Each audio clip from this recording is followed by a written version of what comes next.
In this modern day and age of television, I think the thing that all of us can agree on is the fact that if you don't have a proper way to stream your content, you're up the creek without a paddle. So the question is, what is the best streaming device to pick up to stream all of your apps? In this video, I demonstrate why, in my opinion, that hands down, the Amazon Fire TV interface is the answer to that question. Hi, how are you? It's great to see you. I'm Razman's Reality, here to alter your reality with another video on the Amazon Fire TV. So if this is your first time here and film, TV, and comics is your passion, then be sure to hit that subscribe button and ring that bell notification icon so that you don't miss anything. About a year and a half to 2 years ago, I was gifted the Roku streaming stick, and until now, I didn't think that I would ever need to replace that service. I was very happy with it overall. However, as a huge pro wrestling fan, I recently discovered and fell in love with the product of New Japan Pro Wrestling, and subsequently discovered that there is no real proper way to watch the product on your television without a dedicated app. The only streaming service available with that app is the Amazon Fire TV. So I picked up the $40 Amazon Fire TV stick. This is because $70 for the set-top box version was unnecessary, as I don't have 4K content yet.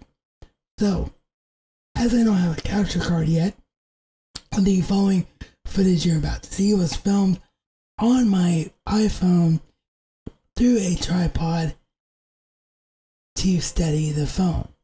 And all short clips that you're about to see to demonstrate the Fire TV interface are of course copyrighted property of the respective copyright owners, and no copyright infringement is intended. These short clips fall under review purposes and therefore qualify for fair use. Alrighty gang, the top part of my TV screen will be cut off here, but all you would be seeing is the blackness of the base. I can't really get it any higher because I would actually unstabilize my tripod. But this is the Fire TV interface, of course, and as you can see, it's really slick and easy to maneuver through to find anything you would want in a traditional way. But the best, and gives us a little preview of the MLK documentary there, but the best thing about the Fire TV, of course, is that it's Alexa enabled. So let's put it to work and show how awesomely responsive it is. Because not only does it recognize the app you tell it to pull up, but if you are in the middle of an episode on that app or in the middle of a video on that app, it will take it right back to where you left off on it. So since I mentioned NJPW World was my driving force to discover the awesomeness of this system, let's start there.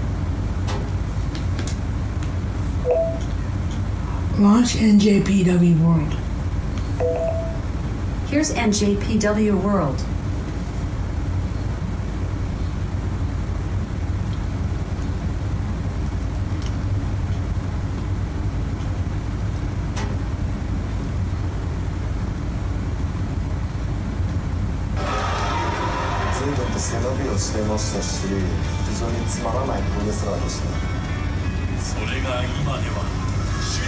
And as you just saw there with the Alexa voice remote, you don't even have to say Alexa like you would Siri.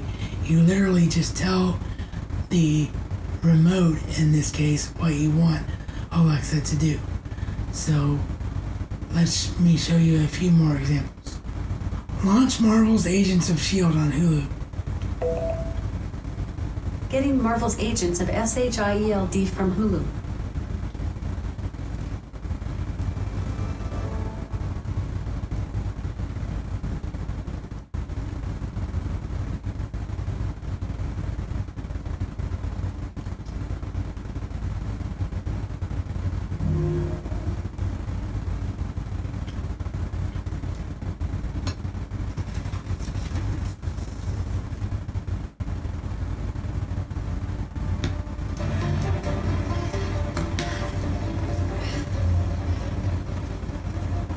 me some plans.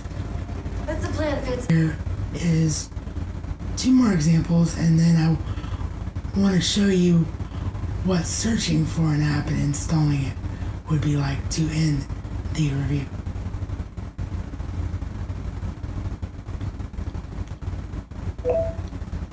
Launch Gilmore Girls on Netflix. Here's Gilmore Girls.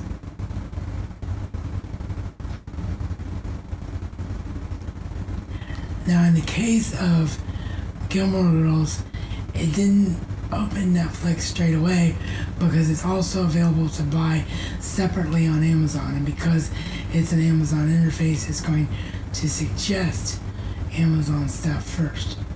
But as you can see, once I selected It's it, really good. It's the best coffee in town. Oh yeah, I'll have to get a cup. It's good. right back to the pilot. I've never been here. Doctor Who.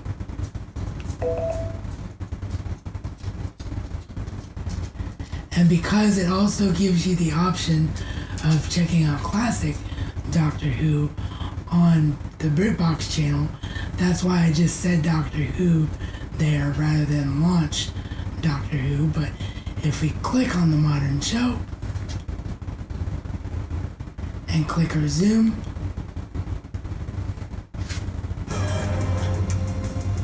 right back to where I left off. And the last app that I want to show you that's installed on here was important to me because on the Roku, the visuals and particularly the sound for this app are absolutely god awful. And even though this is an extremely helpful app because of how much I watch this network, in case I forgot to DVR my DCTV, I often would have to wait until it would come to cable on demand because I just didn't like the way the Roku represented it. But let's check out the CW app. I'm just going to, of course, say this CW here because I, of course, also have the CW Seed installed. The CW.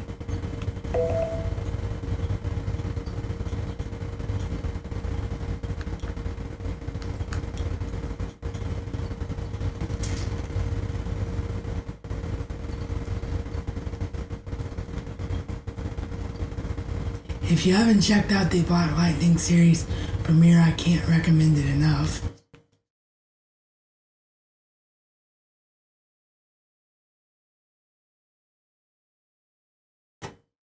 Appear. To some men hope, and to other men fear.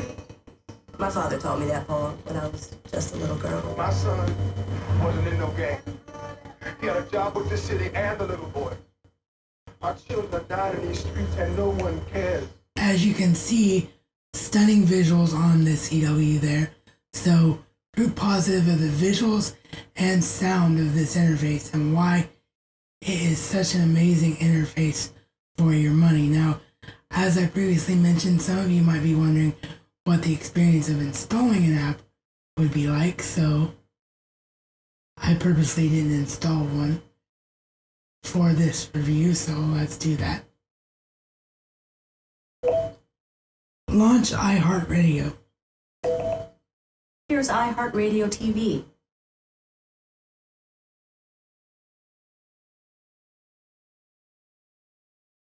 Then we're going to click the center to get.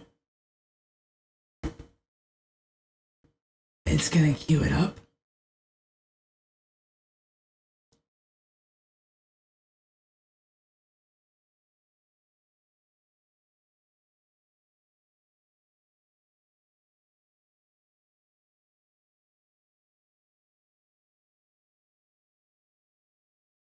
And you see how quickly it installed and is ready to open.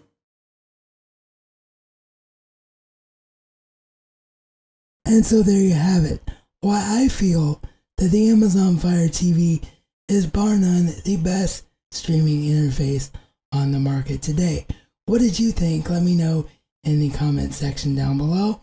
You can find an affiliate link from Amazon.com at no extra cost to you to pick up the Amazon Fire TV for yourself. And if you wish, you can support me as a creator by pledging to me on Patreon down below in the description box as well. If you haven't already subscribed, you can do that right now by clicking the icon on your screen, as well as check out some of my previous videos. And as always, this has been your Razman's Reality Check.